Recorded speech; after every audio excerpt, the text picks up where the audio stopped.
Hello, everyone. I am Ben Johnson, and this is the Perpetual Chess Podcast. Perpetual Chess is a weekly interview show where top chess players, authors, content creators, and accomplished amateurs discuss their careers and share stories and chess improvement tips. Perpetual Chess is a part of the Blue Wire Podcast Network, and we'd like to give special thanks to our presenting chess education sponsor, Chessable.com. For more information about the show, you can go to perpetualchesspod.com. But without further ado, let's get to the show.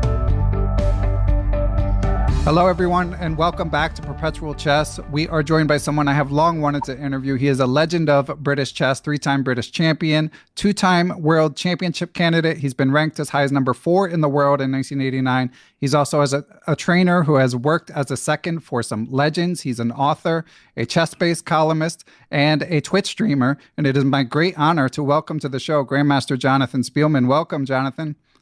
Hello, Bennett. It's very nice. I'm going to enjoy this, I think. Yeah, I am super excited. I've been reading, I read your columns anyway, but I've been digging through them, reviewing your biography, which one can still get on Kindle. And I've got a lot of questions related to sort of the highlights of your career. But we're recording this the day after the Speed Chess Championship. So, and I was pretty impressed with it. They had 150,000 concurrent viewers at different times during the match, which I found staggering, and it was quite entertaining on the heels of the World Cup. So I was just curious, Jonathan, if you watched it, and when you do, if it gives you an opportunity to reflect on how chess has changed over the course of your career. Well, yes, I did watch it. I assumed that they would start after the World Cup had finished. I assumed I don't know if they moved the start time, but certainly that they weren't going to be playing chess when there was football on, I don't think. Well, clearly they weren't going to be. I watched the start of it. I was teaching somebody quite strong, and we watched the first few games. And I thought Magnus, I thought he tried too hard in the first game he lost in the ending. He was trying too hard to beat Hikaru. And then Hikaru totally dominated him until I left. We went to have, what did we do? Had dinner or something.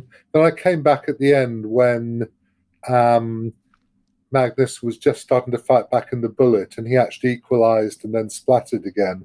And I thought it was there were some very dirty tricks. I thought queen to b4 takes b2 was very tricky of Hikaru. And obviously Magnus took ages to get started, didn't he?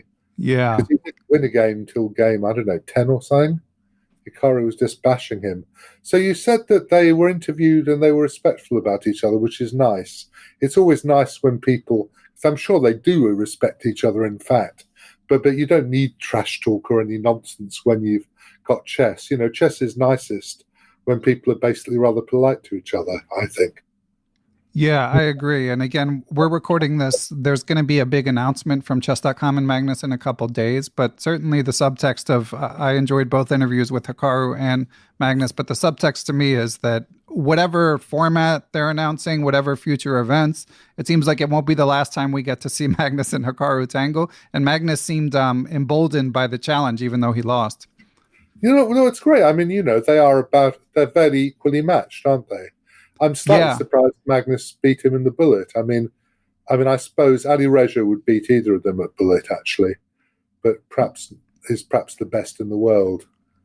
Yeah. I was watching recently, on Lichess actually, but when Ali Reza was playing, who is Penguin GM? Andrew Tang. Andrew Tang, that's right. And they were playing Hyper Bullet, and so they're playing 30 seconds. And the extraordinary thing to me is that for the first 15 to 20 seconds of those games, they look plausibly like games of chess. Because I don't play bullet at all because I'm too old, and I can follow it fine. My brain can follow it, but my hands can't move a mouse fast enough. So I've never really. I can play bullet on 1 minute chess on a chessboard perfectly okay, but somehow moving a mouse, I'm just not very, very quick, so I don't. And you recently turned 66, correct, John? I did, sadly, yes. Yes, I am now formally a pensioner in England. Yes, I have my freedom pass. Oh, well, congratulations. Freedom pass we get. In London, you have something which means you can use all transport free. All the underground and the buses. And now in England at the moment, you get something so you can use any bus anywhere in England for free, which is actually rather a wonderful thing. And also I think it's cost effective, in fact, because by mobilizing these ancient codgers, you actually get them, first they're healthier, and then they go and spend money doing things. So in terms of overall budgeting, it's actually a really good idea. But of course, there are different budgets being used. Well, I'm glad that you get a nice perk, and it's nice to. This will be audio only, but I can see John, and it looks to be in good health.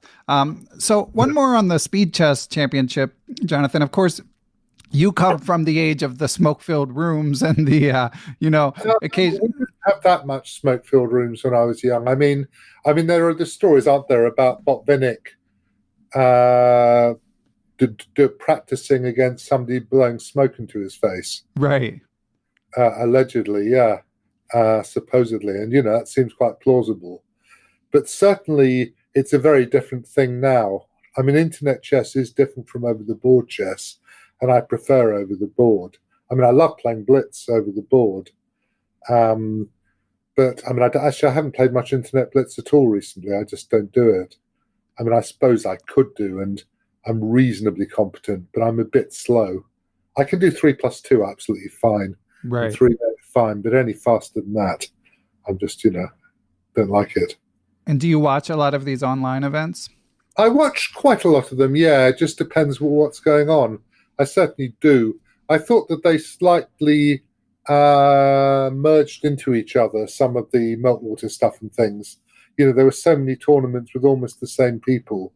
But then when you watch a match like that, like they just had, it's very interesting seeing them making war. And the way that they both beat up their opponents on the way to the final was very impressive. And the way Magnus beat up MVL was very impressive, I thought. Yeah, Magnus said something in the post-game interview, something like he thought all along there was about a 5% chance he or Hikaru would lose to someone other than each other. Like, really? Like he didn't think it was likely at all. Because they didn't have Ali Reja, I assume, in this. Or... Yeah, I don't believe they did. I don't know what he's been doing. Last I saw, he's not in the World Rapid and Blitz either. No. Is it the World Rapid or the European Rapid? Is it the World? Well, he's not playing in the World. There's just been a European, hasn't there? Yeah. Which was won by some guy. Michael Adams was playing and then lost some guy from trying to win a drawn ending, and then came a point off the lead. I saw a few games. Okay. Yeah. Well, let's get into your career a little more, Jonathan. There's so many questions I'm excited to ask you. I've got to begin with one where you've written and said a few times that Vasyl Ivanchuk is the most talented player you've ever encountered. And absolutely. Well, I mean, it's partly because he totally bashed me in a way that neither of the Ks did. I mean, I had about 50%, i.e. about as many losses as draws. And I had one position against him in my life at Linares, and I missed it, and then we drew soon afterwards. And he was extraordinary, and is extraordinary. I mean, the move knight d7 he played a few weeks ago. Amazing, yeah. Amazing, yeah.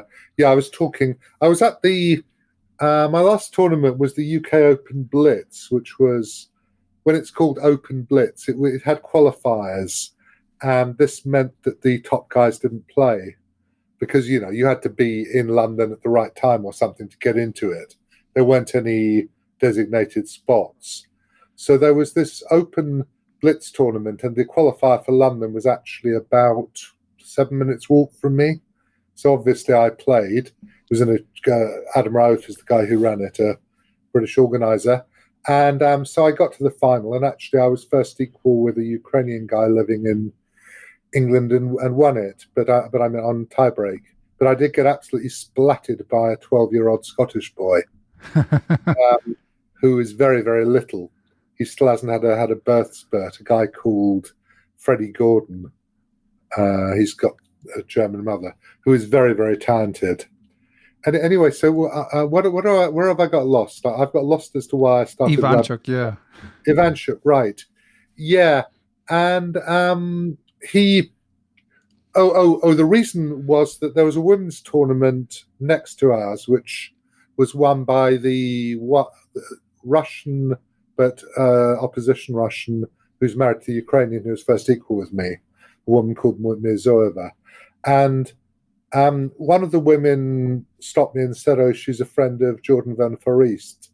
So I asked, "Did he fall off his chair?" And apparently not.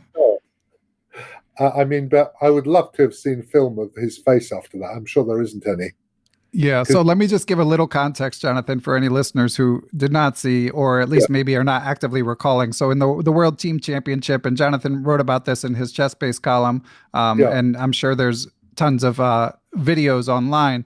Ivanchuk played this amazing move. It's commonly referred to as sort of a Novotny theme move, which it's is sort of an Novotny, yeah. Do you know what a Novotny is? Yes, and I like the little definition you shared in your column. Sorry, go ahead. So a Novotny is an interference. Sorry, of course you do. Sorry. A Novotny is an interference between two pieces. You put a piece on the square where their lines intersect, a rook and a bishop, say. So the rook's going, it's not going to help because this is video, isn't it? The rook's going up, the bishop's going across, there's a square in the middle. You put a piece in between on the intersection, and whichever piece takes it maintains its function. It's important. It doesn't lose its function, but it interferes with the function of the other piece. It's basically an active, they're called, there's another study theme, which is, what the hell is it called? Do you know? No, I'm drawing a blank. There's a problem theme, a Grimshaw. A Grimshaw is the same thing, but where you don't put a piece in the interfering square, but they have to interfere each other for some reason. So if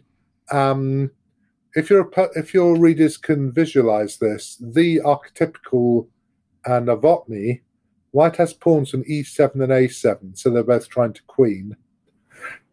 Black has a bishop on h1 and a rook on e1. So one of the pieces stops each of those passed pawns. The rook on e1 stops the e pawn on the e file. The bishop on h1 stops the pawn on a7. And you put a piece on e4, archetypically a bishop. If rook takes bishop, a8 equals queen. And if bishop takes bishop, e8 equals queen. Yeah, so that'd be black putting a bishop on e4. White. Sorry. Yeah, because they're white pawns in the seventh. Yeah. And that is called a Novotny, after Anthony Novotny, who you can Google him. I mean, obviously this is online. If you Google Novotny and specify it as being chess rather than a Czech politician, then you will find a rather good Wikipedia article about this. And you should definitely check out the game from Ivanchuk and Van Foreest. Van Foreest is fantastic, yeah. So I just think he's a genius. And people used to say, Michael Adams or Nigel Short used to say, he was the only player they ever played who they had no idea what his next move was going to be. Right. So everybody else, you sort of knew what was going to happen. Sometimes they were going to punch you in the face, and it was tough. If Kasparov punched you in the face, he did so, and there was nothing you could do about it. But you knew what sort of moves were going to hit you, whereas with Ivanchuk, you just didn't. And is your opinion of him as the most impressive player you've seen, is it informed by post-mortem analysis as well, or mainly just your games against him and his moves? He's just, his whole view of chess, he sees the chessboard in a way which is extraterrestrial and powerfully extraterrestrial. It isn't. It's just wonderful. So I think he's a genius. I think Kasparov and Karpov obviously are in their own ways as well. I mean, Kasparov is one of the best, 2 or 3 attacking players of all time, together with Tal and Ljubomir. And Karpov is perhaps the best player. I don't know, maybe Magnus is as good at this now. One of the best middle game players ever, just at putting his pieces in good squares. Karpov just could play moves very quickly, very easily. Good moves, often the best move. I mean, Karpov's great game, and there are a couple of them. One of them is his game with Spassky from a candidate's final. Was it maybe even a semi-final, where he played a lot of tiny moves, including knight c3 to b1. Spassky played a Scheveningen and got a position that looked perfectly playable. And there was a series of maybe a dozen moves where it looked as though Spassky wasn't playing moves at all, but Karpov was. And all of Karpov's pieces ended up in the best squares. Spassky ended up all over the board, sort of falling back all over the board, and then Karpov killed him. Absolutely fantastic game. Do you need a reference, or I can get you a reference? That's okay. Go on. And yeah, I mean, I can find it, but I'll have to go and look in a Chessbase. Oh, that's okay. We'll get that later. Later, and I will link to any games referenced in the show description. Any other favorite Karpov games? Well, there's Karpov Korchnoi, the famous dragon. The dragon, yeah. Yeah, that's rather wonderful. I think it's those two are the really good ones. I've got a database of Karpov. Oh, Karpov Unzicker, of course. Do I mean Unzicker Ullman? Yeah. I mean, there's one with Bishop 7 in the Roy Lopez where he doubles and plays Bishop 7 on the A file. That I think is Unzicker. I think it is. Ullman classic. There's Ullman in an Tarrasch French with a bishop on B5 where he just completely squashes him as well. You just felt that this was very, very dangerous player. And, generally he crushed me. I mean, I did get him once, but but yeah. How many times do you recall playing him in classical? Maybe 10 or something. I think I probably lost 5-1-1 and drew 4, something like that. I don't know. I mean, I could look it up. Again, I can tell you in a few seconds because I can look at my own database of my games, which will be fairly accurate. And I'm sure when you look at your games like that, does like a flood of stories come to mind as you look at each game and sort of zero in? Some of them not. I mean, my memory's not that good, actually. I mean, quite often I can't remember if I played people if the games weren't very memorable. But that's good to hear, because some of the people I interview, their level of recall is quite disturbing for an average person, such as myself. Well, I don't have a particularly. It's interesting because I'm not very good at names, but I quite often see a person know which games of chess I've played with them, probably know which relationships they've had, know where they live, but can't remember their bloody name. That happens quite often, actually. And it always has. It's not just the. No, it's not because I'm getting old and codgery. No, just I'm just quite often lose names. But I mean, then I get them back eventually, or of course I can just look up a game and find them that way if I'm near a Chessbase. So if they're chess players, yeah. Yeah. And let me ask you, John, so you've had the chance, obviously you just mentioned Kasparov and Karpov. You've also worked briefly, famously, on Korchnoi's team in Montpellier. He sacked me very quickly. That wasn't... Yeah, so why did he sack you? I think he just didn't think I was doing very good work. He wasn't an easy man to be a second for, I don't think. He was I liked him, but I thought, you're a grumpy old whatever, but you've lived through the siege of Leningrad. So, what do you expect of somebody who's lived through that? They're not going to be easy, are they? I mean, if you've lived through something as terrible as that, then you're bound to be a bit difficult. But I've also been, of course, Anand second and Nigel Short second. Right. So let's hear about those. Well, I mean, it was a lot easier than being Viktor Ljubojevic's second, I think. And the Nigel match didn't go very well. I mean, I'd already agreed to do television work, so I was doing a television show as well as that, which was nice because I'm not very good at sitting on my hands at home when they're playing. I can work very intensively, but not for very long periods, maybe. And basically, the first half, I was working with Robert Hubner. So I was energy and he was mass. And the idea was that we looked at the Najdorf and I tried to blow it to pieces. It was before computers. Lines of the Najdorf where Nigel was playing bishop c4. So I would try to rip Robert's head off and he would defend himself. And I would be astounded and confounded because he would defend himself quite often and just keep his extra piece and win, and didn't seem to be perturbed by the energy being beamed at his position. So that was that one. That was in London. The second half of the match, Kasparov was being divorced, which didn't help him at all. I think his wife told him she was going to divorce him round about game 10 of 20 or something. And Nigel did quite well in the second half. He won one game, I think. And Kasparov basically just canted to victory, but without being that impressive. The other match was in New York at the top, of course, the Twin Towers, which aren't there anymore. That was Anand and Kasparov. We did quite a lot of intensive work somewhere. Where the hell was it? Was it in France? Trying to think. Where did Vishy have his place? Anyway, we did. Well, he had a place in Spain, right? In Spain, sorry, it was in Spain, wasn't it? Yeah, that's right. Yes, and we went there and did quite a lot of work. There was Patrick Wolf, there was myself, and there was Arthur Yusupov, and then we were there for the 6 weeks of the match or whatever. Because of course these matches went on much longer than they do now. It was 24 games, wasn't it?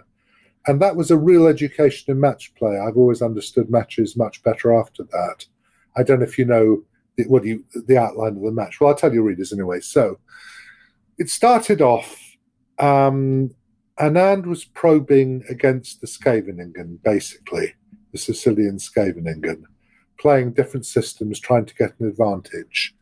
Kasparov, because it was 20 games, started, I think, with one knight f3 or one d4, and then moved around trying to find a weakness. So eventually, maybe his third white, he tried one e4, and he found out that Vishy was playing the open defense to the Lopez, which of course is both a wonderful opening and a gaping wound, because it's en prise to enormous numbers of different forced variations. And that game was drawn. Then Kasparov took a timeout and tried a Scotch. I can't remember which order he tried the Scotch and the open Spanish. I mean, people can find out. I've got it. And then eventually, round about game, I can't remember even who was white in the first game, Vishy won a game against the Scheveningen. And at that moment, it was imperative to move out of the way. We didn't realize this. We'd analyzed the open Lopez in huge detail, but we analyzed half a move too late. We missed something. And we got hit with an enormous punch in game about 10 of the match. And Kasparov knocked him over, basically. Now, Vishy had got a second defense at least, which was the center counter, and he should have moved after hitting Kasparov, when the guy was enraged and hence very dangerous, he should have moved to the center counter, because at that point Kasparov would have been hopping mad not to have played his novelty, and also slightly on tilt, I think. He was so ferociously determined to win. And that would probably have led to a completely different match. What actually happened was Kasparov won with his huge theoretical punch, and then he switched to the Dragon, which he'd never played before. And we didn't even know there was a book on the Dragon. Who was it by? Was it by Soltis, maybe? There was some book on... I can't remember. You see, I'm not very good at specifics. On the main line of the Yugoslav attack with h4 and h5 in, that there was a book that started about move 16. And Jonathan Mestel told us about this. I mean, because he's my old friend from here. And so he said, there is this book, and we managed to get it across. But the first time that Kasparov played the Dragon, Vishy reacted in the way that was expected, and he actually lost. So, and then when Vishy played the center counter in the next one, he got the advantage, but was not feeling good at that point, and Kasparov swindled him. So it went from +1 to -2 in 3 games or something, and that was really the end of the match. But I learned quite a lot about timing, that you have to grasp what's going on in the match, and that's something you only learn firsthand. It's not something, seeing it from the outside, it's hard. Now I can look at a match and say, I think this is the moment to do something. I may be right or I may be wrong, but I can feel that, something's building up. But at that time, I just didn't understand match play as well as all that. And do you feel like, I also got to interview Patrick Wolf, and he told some stories from that match. Do you feel like it was your responsibility to sort of see around corners as you're describing? No, I wasn't Arthur was the basically primary second, so I wasn't really asked what to do. So, I could have made a fuss, but we had lots of work to do. Obviously, the player is going to choose somebody he's happy to ask those sort of questions, and he'll probably ask in a subsidiary way the other seconds. So, no, I didn't think it was my responsibility. I thought that if I'd understood matches as I do now, then I would have made a much bigger fuss, yes, at that moment. Because had I thought about it in a meta way and just thought the open Spanish is really a dangerous opening to play, why don't you hit him while he's off balance? Then that would have been, probably we'd have got hit in the open Spanish eventually, because she couldn't play more than one centre counter, certainly not more than two. But no, I didn't think it was my responsibility, but I thought it was a shame.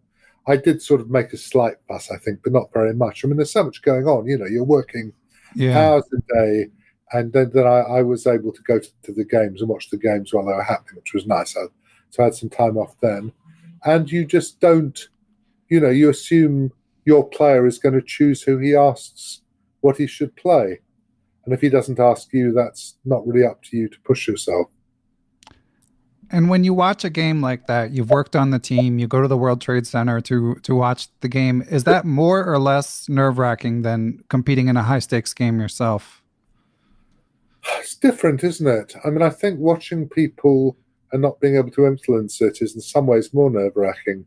Because personally, I'm very nervous before I play normally, even now. But once I'm playing, I'm just, you're playing a game of chess. One of the wonderful things about a game of chess is that every time you play a move, the myriad possibilities are whittled down so that you don't, that's what's so horrible about adjournments, that you have some possession which is still very complicated, and then you're supposed to work it out properly rather than just sort of being in the moment and doing something sensible. Makes sense. And so obviously that's you described this sort of turning point when Kasparov won in the Roy and then shifted the momentum of the match.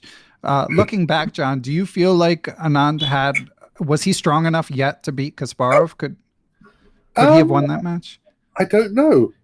I think he would have had a decent chance if we'd got the gear changes right. Yeah, but probably that's part of being a strong enough player, isn't it? Of understanding. Yeah. Of just being able to take that much strain and understand what's happened. Because until you've done it, you're not going to know. And I think having been close to it, you have some idea of what it's like, And as I said, if were doing something like that now, I would make much more of a fuss. I might not be that useful for analysis, apart from suggesting crazy moves. But I would have a strong feeling of what needed to be done and when. And when I know you in your column wrote about, for example, the Carlsen-Nepo match, which ended up being a bit anticlimactic. Do you find yourself thinking about match strategy a lot as you watch? Yeah, of course, yeah. Nepo basically didn't. I suppose he didn't quite believe he could win, did he? Or he hoped he could win, but when he got hit once, he couldn't really recover, which is not a strong enough position to be in. You have to be able to be punched and to stagger a bit and then get up and keep on fighting. Obviously he got punched in absolutely the worst possible way in the first game he lost. It's the most horrible way to lose a game imaginable. But, if you're going to play a match with Magnus, you can imagine something awful is going to happen at some point. Right. And you have to be ready for it and think, okay, something awful has happened. We fight again, and not be so affected. One strength I do have is that I'm never surprised by my own stupidity. But if I play some awful blunder, I think, well, I'm not very pleased and I curse, and you do the things you do. But I'm not surprised. I don't think, how could you possibly do that? Because I know I'm a person rather than a robot, or rather a chess engine. And so my search function doesn't always work. And sometimes things go wrong, so I don't feel shocked by that in terms of existentially. I may be shocked at how badly I played, but not the fact that I played badly, if that makes sense. There's an amazing lesson for all of us club players in that. It makes sense. I mean, we're humans, you know? Absolutely. Well, I did an interview for Chess Magazine. There was 10 minutes with, and the final thing was, what's your advice for club players? And I said something like, trust yourself. Even if you're playing some terrible maestro, if you see a good move, then don't not play it because it can't possibly work. If that's the move that you think is a good move, play it. But on the other hand, if it looks like taking candy from a child, I didn't say it, looks too good, then sit in your hands, because normally a good player won't allow you to do something ridiculously strong. So probably if there's something that looks too good to be true, it is too good to be true. Great advice. All right. Well, I want to get some more stories from you, John, but first we need to take a break and hear from our sponsors. I've been due for an update from our friends at Aimchess.com. Aimchess, of course, gathers games from the major chess playing sites and gives you actionable intel of what aspects of your game to work on, and it helps you work on them. I've been working on some new openings in my Blitz game. It turns out I'm doing pretty decently with those new openings. Of course, I've got to keep them a secret from you guys. But I still have some other things to work on. Time management slightly better, but lots and lots of room to improve. I also need to work on advantage capitalization and resourcefulness. On the other hand, my end games are doing well and my openings are doing well overall. So if you're looking for that kind of insight, as well as puzzles of tactics that you missed and chances to practice positions you didn't convert, then try out aimchess.com. If you do so, please use the code perpetual30 at aimchess.com. The link is also in the show description. Hear that sound? You should know what that means. It's your sign to finally forget about the run-of-the-mill resolutions and instead start your own New Year's revolution and start selling on Shopify. Shopify is an e-commerce platform revolutionizing millions of business worldwide. So whether you're selling chess courses, chess lessons, something unrelated to chess, perhaps related to your day job or side hustle, Shopify covers every sales channel, from in-person point of sale to an all-in-one e-commerce platform. You can sell on social media marketplaces. It's packed with industry-leading tools ready to ignite your growth and gives you complete control over your business and your brand without having to learn new skills or learn how to code. And thanks to 24/7 help and an extensive business course library, Shopify is there to help you support your success every step of the way. What's great about Shopify is how no matter how big you want to grow, Shopify is there to empower you with the confidence and control to revolutionize your business, take your business to the next level. Now it's your turn to get serious about selling and try out Shopify today. So if you decide to try it out, sign up for $1 per month trial period at shopify.com/chess. That's shopify.com/chess, all lowercase. And remember, when you try out our sponsors, you're also helping to support Perpetual Chess. In this case, it's a win-win because you can also take your business to the next level with shopify.com. And we are back. And Jonathan, supporters of the podcast are able to send in questions from the guest. And this particular supporter, Dishan Solomon, thanks for the question. And shout out to Dishan. I think he did his homework or he's a big student of yours, because his question is, he asks both for your general comments on beating Nigel short in a match in the late 80s, of course, in the candidate cycle. And particularly, he mentions, and I read this as well, that you found an idea from a Norwegian newspaper to win one of the games, which also harkens back to what you were saying about like scrambling to find a book in 1995 and makes me think of like in the middle of a world championship match and makes me think of how much things have changed. Yeah. So he wants to know about that. Right. Well, so I played this match. Will Watson was my second for the first matches, but he thought Nigel was our best player. So he very honourably didn't want to be my second against our best player. And he's friends with both of us. So he bowed out and he recommended Jonathan Tisdall. So Tis became my second, and I went to Norway a couple of times to work. and had some ideas.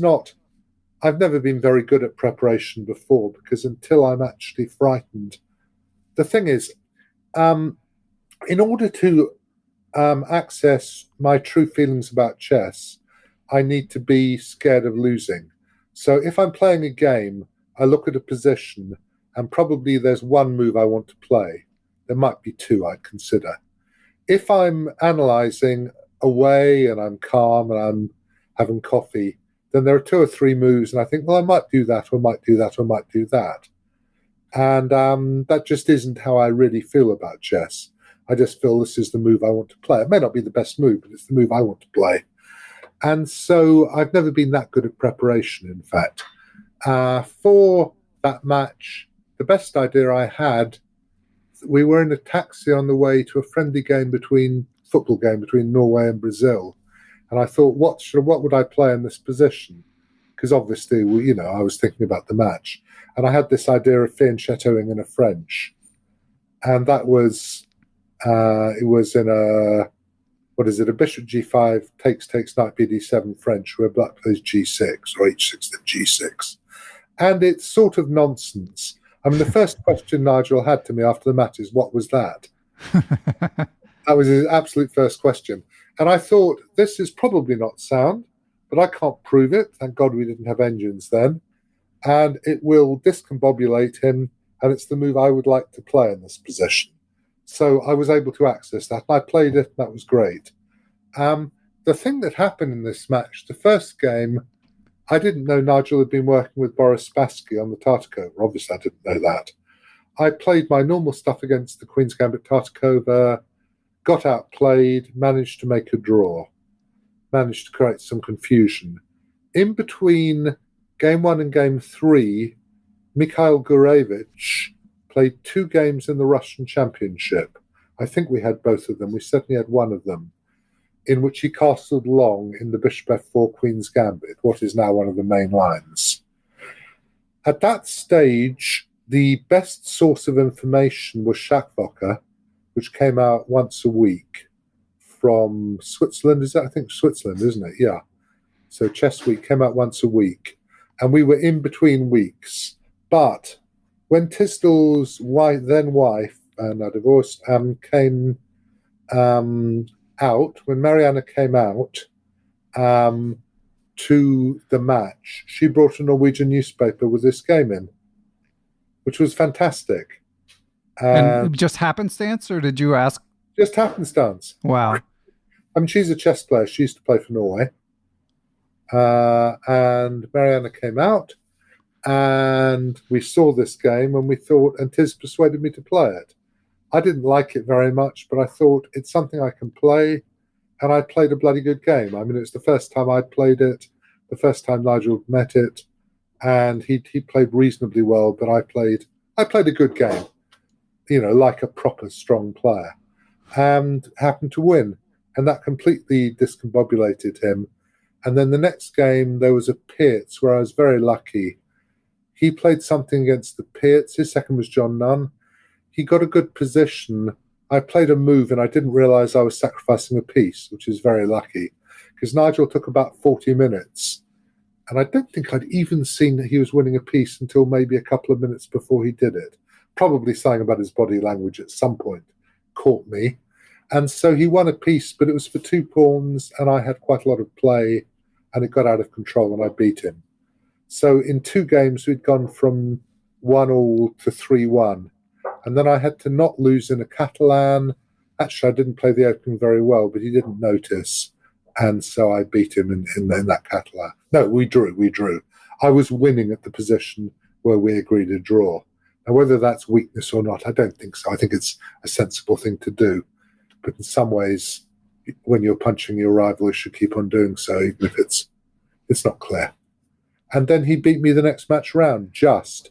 I think he lost a stone in a week playing that first match. So, it was incredible strain for both of us. You were stressed as well? Of course I was stressed, yes. Yeah. But I had the advantage of being the underdog, at least at the start. And the first match was in London, correct? Yeah, it was in London. It was at Sadler's Wells Theatre, which is where they used to do Gilbert and Sullivan operettas.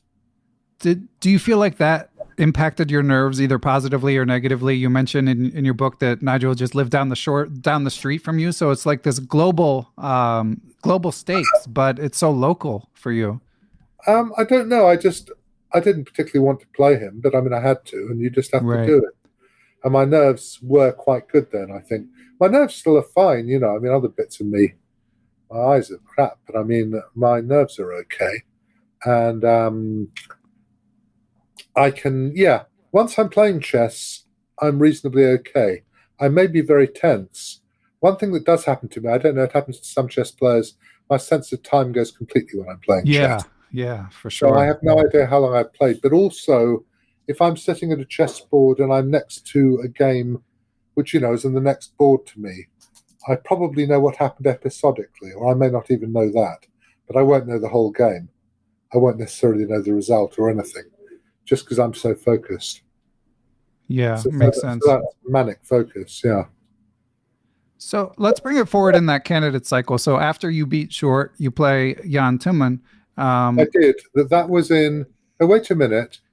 No, we played in the Barbican against Jan. That's right. And that came down to one game, right? Came down to game 8, yeah. Yeah, he beat me. Then I beat him in the Schliemann, which was Jonathan Tisdall's idea. And game 7, I was a bit late because I actually came on the tube, which was nice. I was trying to be as normal as possible.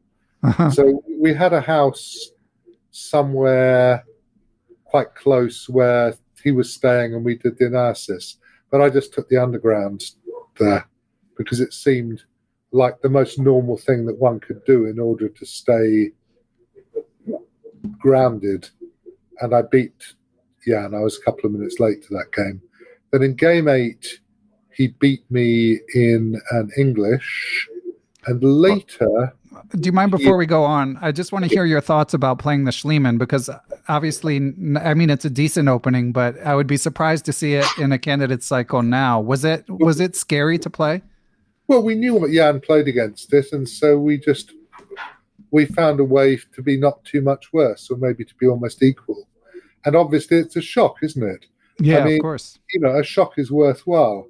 I mean, maybe everybody knows everything now, but I mean, Magnus jumps around like crazy now, doesn't he? And I think it's just a good idea. It was only an 8-game match, so you've got 4 blacks, and you just want to cause as much confusion as possible. And I also had to win at that point. Okay. I was 1 down. So it caused great, it causes stress, doesn't it? Like Michael Basman, who so sadly died. I mean, one of his most famous games, he'd beaten with E4, G5, And, it's worthwhile. Chess is quite a lot psychological. It's a war between 2 people, probably fought with luck, with a very good spirit, and afterwards you can be good friends or indeed very good friends. But during it, you're at war, and you do whatever you can to cause trouble. So no, I don't exclaim the Schliemann so odd. So the last game, I blundered at some point and Jan won. And then when I saw him in Amsterdam, I don't know, a year or 2 later, one of his neighbours had bottled some wine with the position that I lost to him. So Jan showed me this bottle, but he didn't open it, and that I do resent. I don't mind the bottle at all, but the lack of opening was disgraceful. I wonder if he still has it. I wonder if he still has it, yeah. No, of course, because you could keep the bottle and not open it, but you do feel that maybe he thought that giving me some of the wine from that bottle would be rude. I don't know. He may have done. Right. Anyway, yeah. And do you often think back? I mean, obviously, you've achieved an incredible amount in your career, but so you were at the doorstep. Did Timman play Karpov after winning that match, or? Timman played Karpov. Yeah, I was frightened of Karpov. I didn't really want to play him that much. So, okay. So I don't think I could have done that. What Nigel did against Karpov was fantastic, actually, before he played Kasparov. Did that surprise you? Yeah, and I admired it greatly as well. A little bit surprised me. I mean, I knew Nigel is more determined than me and probably more able to shut off his sense of his own weakness. But yeah, that was tremendous what Nigel did. But about all those times, and then the next match I lost to Nigel in game 10. We ended up playing 8 games. And I slightly regretted I've slightly regretted trying to fool myself into not believing it was important while I was doing it. But on the other hand, if I hadn't, I might have done much worse. Because I think you have to find the important thing if you're doing something as difficult as playing a World Championship match or candidates match is to create a space in which you can operate. That's the most important thing, whatever you're doing. If you're playing at the club or playing a club game, you have to get in. You have to be sufficiently comfortable you can think and you can make reasonable decisions. And in order to do that, you need to be in some sort of zone, not a comfort zone, but not so far outside your comfort zone. People can operate far outside their comfort zones for a while, but it normally doesn't last very long. There are people who can go way above their ambient level for a little while by enormously hard work, but it's a bit brittle because unless their ambient level actually goes up, then all the time they're fighting to keep enough advantage from the opening or whatever, so that they don't end up doing battle on equal terms with somebody who may be a bit better than them. Great perspective there. It's so interesting to hear you discuss these historic matches and just general advice that we can learn from as well. John, we need to take one more break and then we will be back to hear some more stories. Perpetual Chess is proud to be brought to you in part by our presenting chess education sponsors, Chessable.com. Chessable, of course, uses spaced repetition to help you remember tactical patterns, opening sequences, whatever aspect of your game that you're working on, and they have a huge library of awesome courses.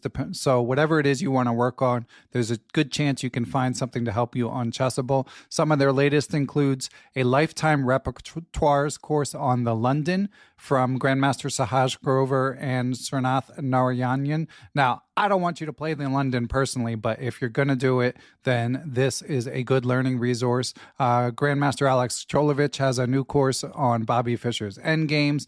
Of course, the legend R.B. Ramesh's Improve Your Chess Calculation if you really want to challenge yourself. So there's always tons to check out from Chessable.com. They have lots of free courses to check out as well. So just be sure to go to Chessable, get a streak going, and see what they have to offer. And we are back. And John, another thing that caught my eye in reviewing your book, you mentioned that unfortunately your father died when you were young, so you grew up without a dad, and you drew a parallel between some of the greats. Obviously, Korchnoi had his harrowing upbringing, and there's Petrosian, Kasparov. Do you think there's something there in terms of all these great players growing up without dads, or is it just a coincidence? I don't think it's as crude as what Reuben Fine might have suggested. I don't think, I don't think that you're killing the father or something, or doing a substitute for that, or I don't think chess is that Oedipal, but probably you may not having a male role model may make you make war in different ways from if you did. I don't know. It's true that quite a lot. Yeah, I forgot I said that, but of course that's true, yeah. It's certainly not universally true, but a lot of top players, Kasparov had a very strong mother, didn't he? Right. Very strong person. I don't know so much about Petrosian. His father died when he was young, did he? I think I sort of knew that. Yeah, he was an orphan, and I forgot to mention Fischer, of course. Yeah, well, Fischer had a very difficult upbringing and was, obviously had an enormous Oedipus complex and all these, there Reuben Fine did. And big troubles with his mother, yeah. Yes, he was, of course, a genius, but pretty difficult man. And do you feel like were you like hard driving? I mean, you've written that you were relatively late bloomer, I believe, earning the GM title at age 24, which, doesn't sound that late, but in modern times, it certainly is. Very late, yeah, for that. For then, it wasn't so late. I was already 24, yeah. It was the end of 1980, yeah, before my first Olympiad in Malta. And were you like a freewheeling type, or were you working really hard on your game, John? I worked a little bit. The thing is, I always thought what I really thought was surely there is somebody who can play chess who will beat me up. And eventually I found Kasparov, Karpov, and Ivanchuk, and they probably could play chess. And nobody else. Well, Korchnoi could, but I mean, I could confuse him as well. And so I kept on looking for somebody so much better than me that it made sense, and being surprised that people didn't play that well. And yeah, I mean, I wasn't very confident because I didn't beat an IM until I didn't beat a Grandmaster until I beat Ben Larsen in Lone Pine, I think in 77. 76 or 77 I beat Bent, and that was the first time I'd beaten a Grandmaster.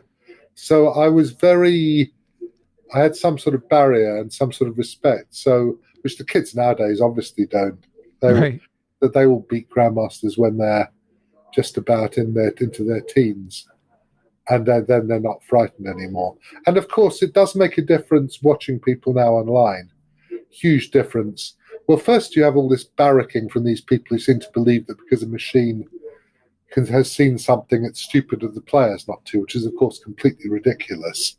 You know, the idea that because a machine sees some ridiculously difficult move, any human being would see it is nonsense.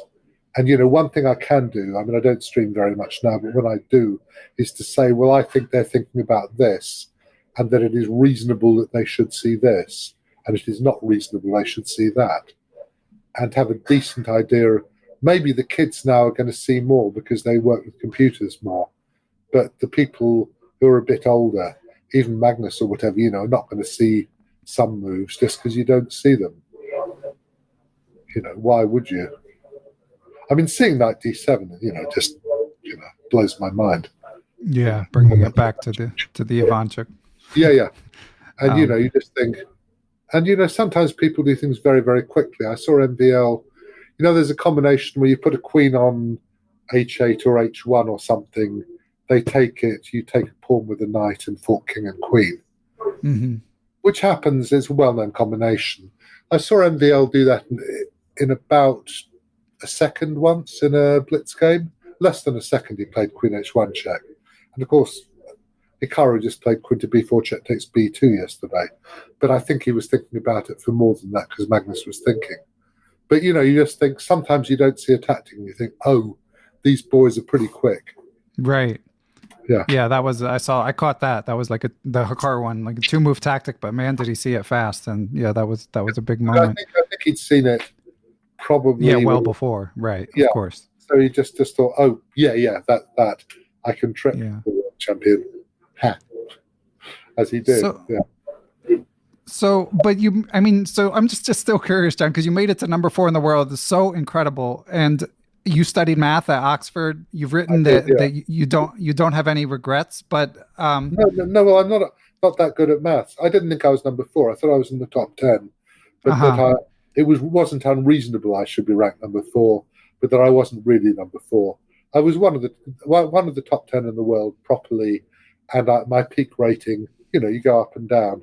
I had matches with Yasser and Nigel, so they're going to go up, aren't they? Your rating. And it was only 26, 40 or 45, but of course, at that stage, that's probably 100 points more than, you know, or something. I mean, it's not clear what the inflation is. And of course, the kids play really well today. All of them, you know, Gukesh and all these boys. Yeah, they're amazing.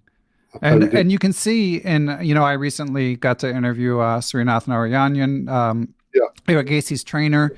And there's a seriousness of mind about especially the rising Indian players, but a lot of the young players that's quite striking. And I'm curious, when you were in your early 20s and you decided, again, as you've written about in the past, you decided not to pursue. You mentioned you studied math, so you didn't want to be an actuary or an accountant.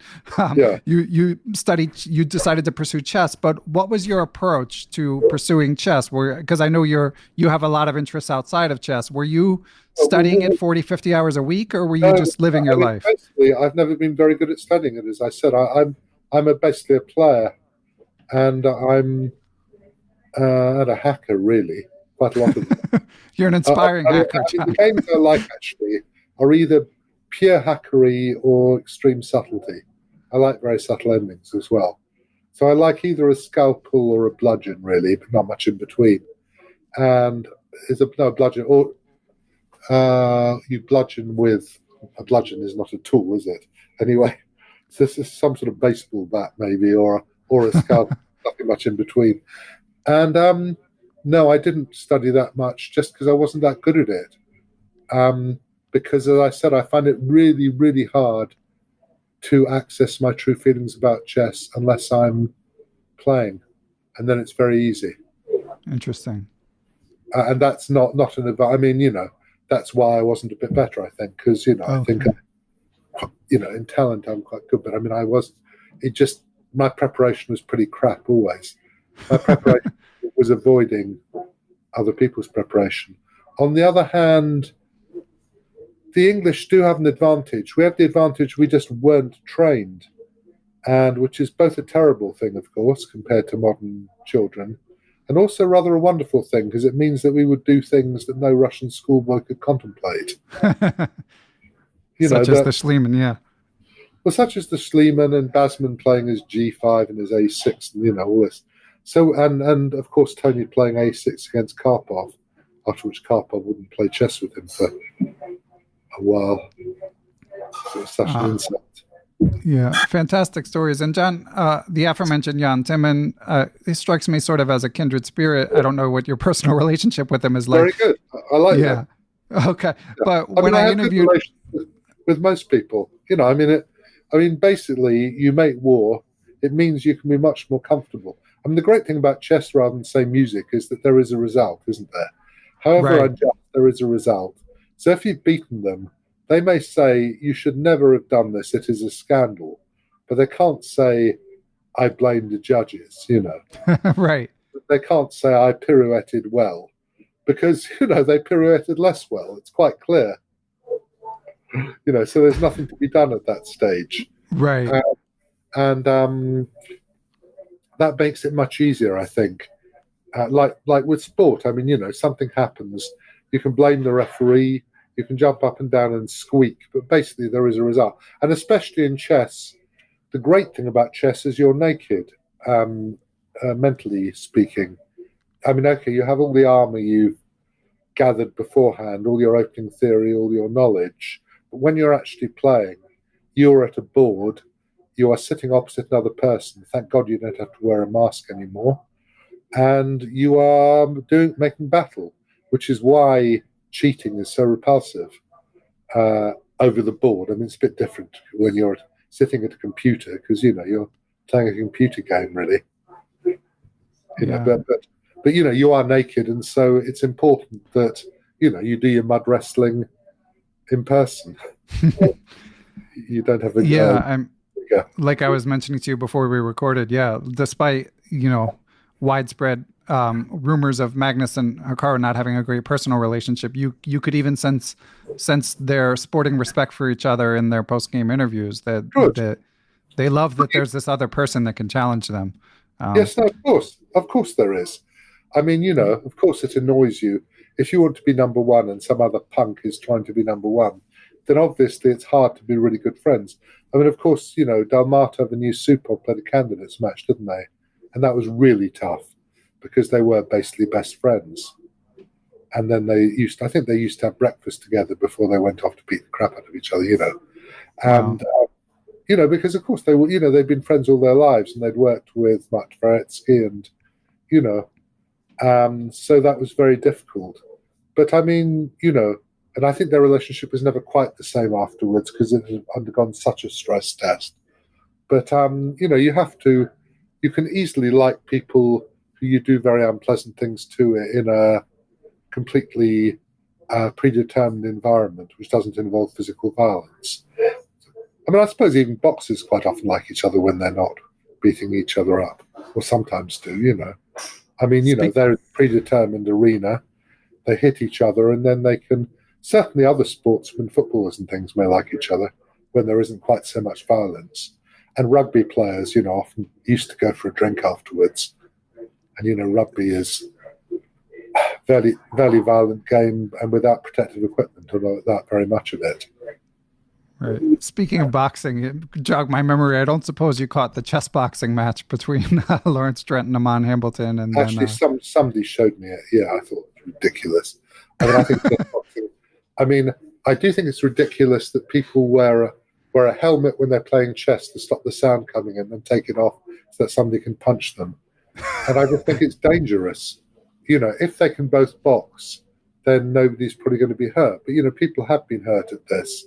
I mean, Lawrence Trent got knocked over twice, didn't he? And the referee then quite rightly stopped it.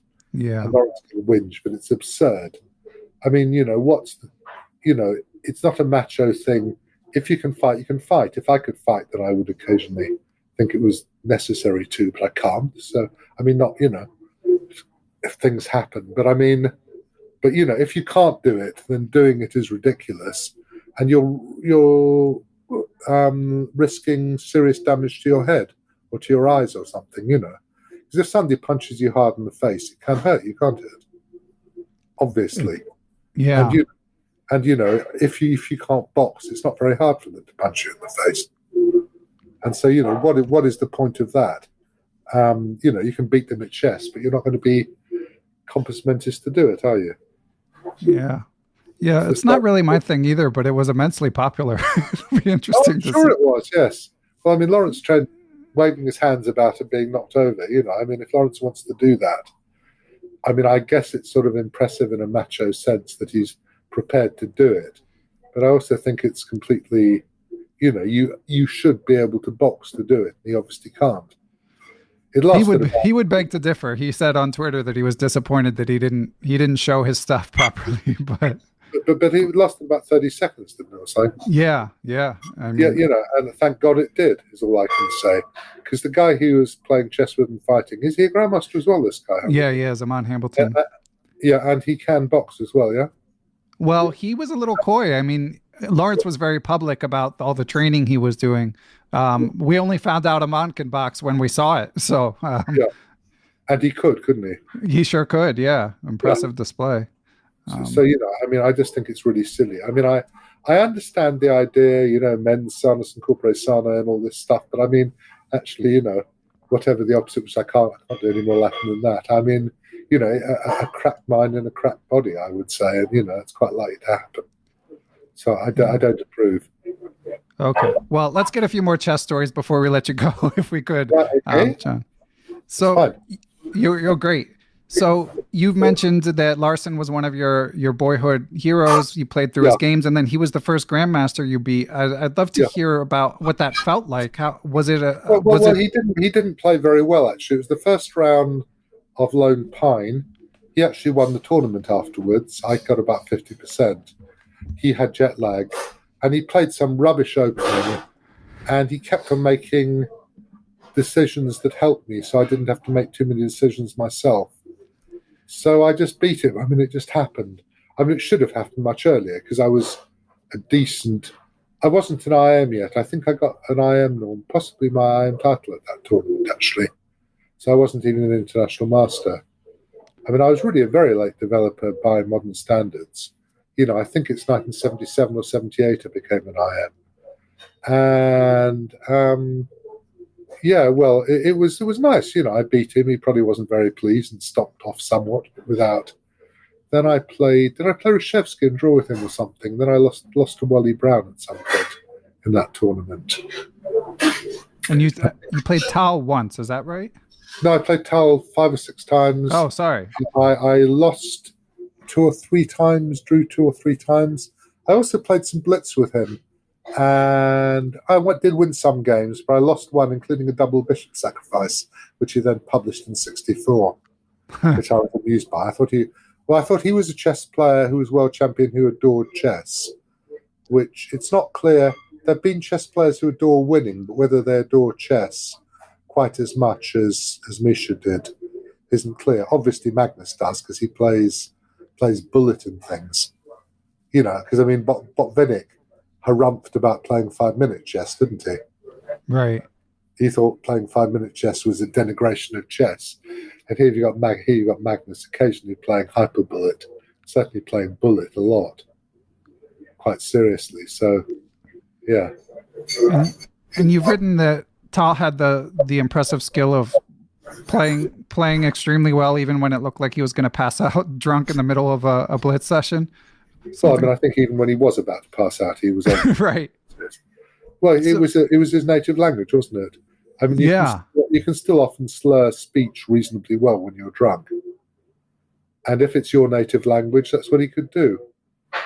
And he could. Yeah.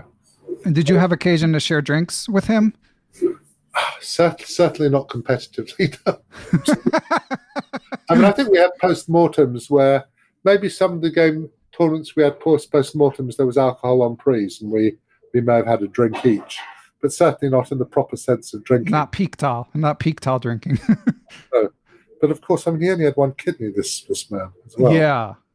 And, we shouldn't make light of it in a sense, but... no, he was a genius. It was a great shot when he died, really, because you sort of thought he was one of these people who was immortal.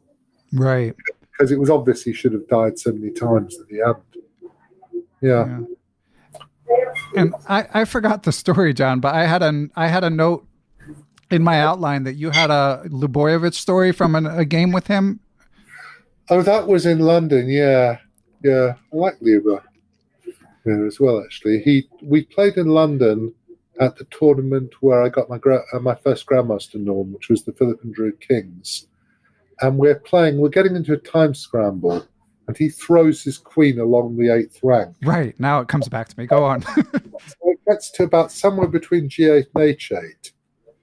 So since we're playing blitz chess, I go to push his queen back onto the right square and to play my move. Because I'm playing 5-minute chess, and I'm just going to put his piece where it should be and get on with it. But, we're in a 5-minute game at this point. But as I go to touch his queen, he thinks I'm about to take his queen. Not unreasonably. So he starts screaming at me. So it landed on the wrong, just to be clear for listeners, it landed kind of on the wrong square, but you knew where he meant to put it, and you tried to correct it. I was just going to push it. I was going to move it with my finger, then move my king. My king was on H7, and queen G8 check. I was going to play king H6, but I was just going to push his queen, or wherever it was. Did he put London H8 when it should have been on G8?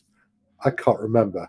Anyway, I would guess he moved it not far enough, but rather than too far. But anyway, I can find out. I mean, the game is Ljobojevic, Speelman, Phillips and Drew Kings, 1980. You can find it. Anyway, so I went to adjust his king and play the move, just as I would if I was playing blitz, which maybe is not what you're supposed to do, but it's what I do in a 5-minute session. And he thought I was going to take it, so he started screaming that his queen was on the right square. So eventually, there was a lot of noise, and Stuart Rubin came along and stopped the clock and said, "Well, it's on the other square," which it was sort of.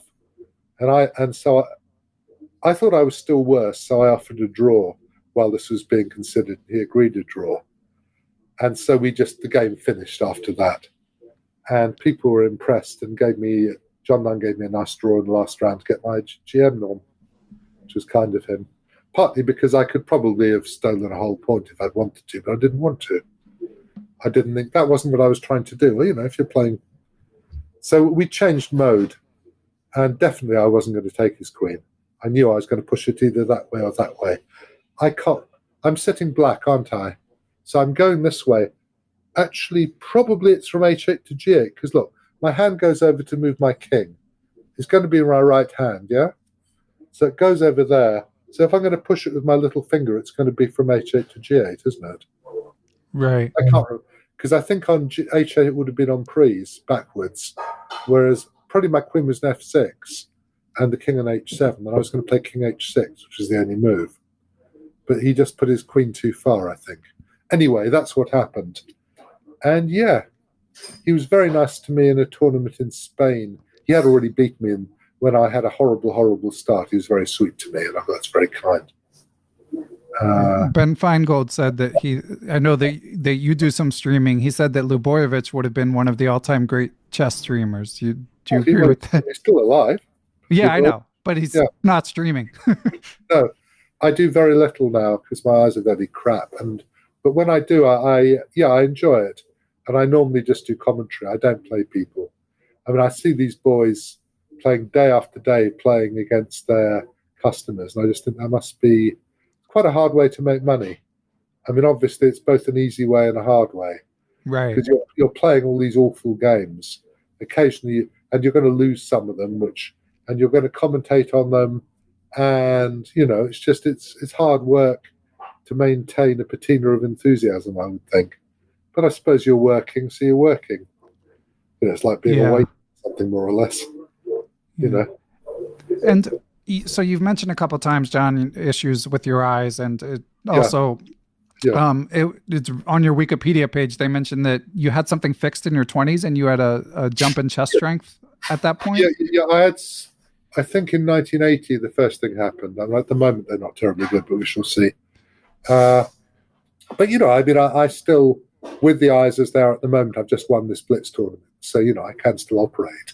So do you mind giving a little bit of context? Like, was there an incident, or your eyes have just been bad? I am extremely short-sighted. I'm round about -20 in both eyes. Which means you get eye disease. You get things happening in the back of your eyes. So I've got some macular degeneration. Do they hurt? No, it doesn't hurt. It just means that's good. Means your eyesight is bad. And is it true that when you were young there was an issue, and then it helped your chess when you got corrective? No, I mean, I had a hemorrhage. First, I had a hemorrhage in the eye in 1980, and I went to Moorfields and it got sorted out. And I think 80 or 81. And obviously, I was very frightened that and you realize after a while that you're going to be reasonably okay for a while, touch wood. And so it's a problem, but you just have to, obviously, as long as you can see, and I can see as you can see. But so it sounds like you streaming isn't like you might pop on occasionally, but it's not a big priority right now. Well, the thing is that if I do 4 or 5 hours, I'm absolutely knackered, and then when I commentate, I feel I should do a whole session. But maybe I should just do half sessions, say I'll do a couple of hours, because a couple of hours is okay. But doing 4 hours of commentary or something, although I enjoy it, I mean, I have not very many people come on to my channel, but 30 or 40 people maybe, and we have no trouble at all. We hardly ever have any trolls. And, people make puns and jokes and things, but, not dirty jokes, nice jokes.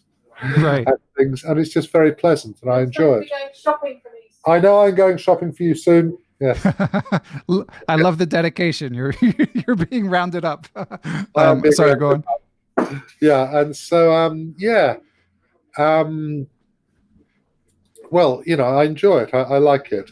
I have, I don't know, 1,500 followers or something, and get 40 or 50 people at a time, or sometimes fewer depending on when.